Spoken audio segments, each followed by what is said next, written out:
গাজার যুদ্ধবিরতি শুরুর পরপরই হামাস ও ইসরায়েল দুপক্ষই প্রথম ধাপের চুক্তি অনুযায়ী পদক্ষেপ নিতে শুরু করেছে। কি কি ঘটল এ পর্যন্ত, কতজনকে ছাড়ল আর কতজনই বা বাদ থাকলো? এরই মধ্যে কারাগারে বন্দী থাকা ৯০ জন ফিলিস্তিনিকে মুক্তি দিয়েছে ইসরায়েল। মুক্তিপ্রাপ্তদের ৬৯ জন নারী ও ২১ জন কিশোর। আল জাজিরা বলছে, বন্দী থাকা এসব কিশোরদের মধ্যে কয়েকজনকে কারাদণ্ড দেওয়া হয়েছিল শুধুমাত্র ইসরায়েলি সেনাদের ওপর পাথর ছোড়ার অভিযোগে। মুক্তি পাওয়াদের মধ্যে খালিদা জাররার নামে এক নারী আছেন। তিনি রাজনীতিবিদ ও অধিকৃত পশ্চিম তীরের Popular Front for the Liberation of Palestine PFLPর নেতা।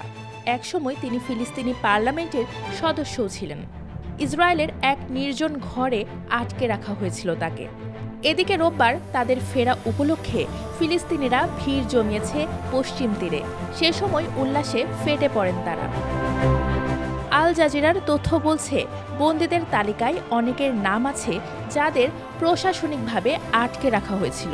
এটা ইসরায়েলের এমন এক কৌশল যার মাধ্যমে মানুষকে অভিযোগ ছাড়াই অনির্দিষ্টকালের জন্য কারাগারে আটকে রাখা হয়। ফিলিস্তিনি কারাবন্দীদের সংগঠন বলছে, পশ্চিম তীর থেকে ধরে নিয়ে যাওয়া ১০,০০০-এর বেশি মানুষ এখনও ইসরায়েলের কারাগারগুলোই বন্দী আছেন। তবে এবার যুদ্ধে গাজা উপত্যকা থেকে কতজনকে ইসরায়েলি বাহিনী ধরে নিয়ে গেছে তা জানা যায়নি। হামাস জানিয়েছে, প্রতিটি ইসরায়েলি জিম্মির বিনিময়ে ইসরায়েলের কারাগার থেকে ৩০ জন করে ফিলিস্তিনি বন্দী মুক্তি পাবে। কয়েক সপ্তাহ আগে মাত্র ৪০টির মতো ত্রাণবাহী ট্রাক গাজায় প্রবেশ করতে পেরেছিল। যুদ্ধবিরতির দিন রোববারে গাজায় প্রবেশ করেছে ৬৩০টির বেশি ত্রাণবাহী ট্রাক। চুক্তি অনুযায়ী প্রতিদিন ৬০০ ট্রাক ত্রাণ নিয়ে গাজায় যাওয়ার কথা আছে। এ তো গেল ফিলিস্তিনি বন্দীদের কথা। অন্যদিকে হামাসের কাছে বন্দী থাকা জিম্মিরাও ইসরায়েলে ফিরতে শুরু করেছে। প্রথম ধাপে ৩ জিম্মিকে মুক্তি দিয়েছে হামাস। মুক্তির পরপরই তাদের তেল আবিবের হাসপাতালে ভর্তি করা হয়েছে।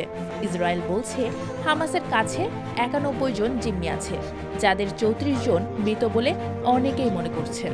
আশা করা হচ্ছে যুদ্ধবিরতির প্রথম ধাপে ইসরায়েলে বন্দী থাকা ১,৯০০ জন ফিলিস্তিনি মুক্তি পাবে।